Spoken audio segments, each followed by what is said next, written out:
ఈరోజు మనం ముద్దపప్పు ఎలా చేసుకోవాలో ఈ వీడియోలో తెలుసుకుందాం.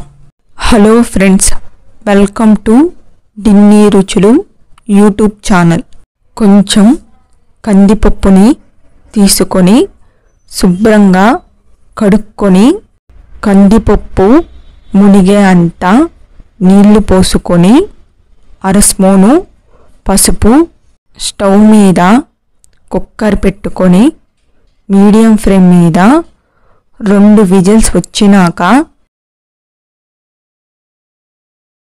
పప్పులో కొంచెం సాల్ట్ వేసుకొని రుబ్బకట్టి తీసుకొని పప్పుని మెత్తగా రుబ్బుకోవాలి.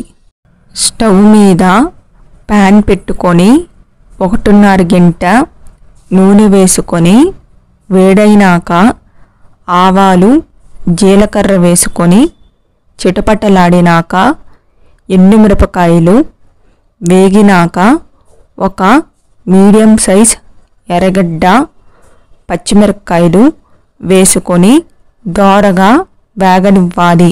కొంచెం కరివేపాకు చిటపటలాడినాక కొంచెం కొత్తిమీర వేసుకొని వేగినాక మనం రుబ్బుకున్న పప్పుని వేసుకొని కుక్కర్లో కొంచెం నీళ్లు వేసుకొని పప్పులో వేసుకొని కలుపుకోవాలి. రుచికి సరిపడినంత సాల్ట్ వేసుకొని 5 నిమిషాలు మీడియం ఫ్లేమ్ మీద ఉడికించాలి. అంతే ఫ్రెండ్స్, ఎంతో రుచికరమైన ముద్దపప్పు రెడీ.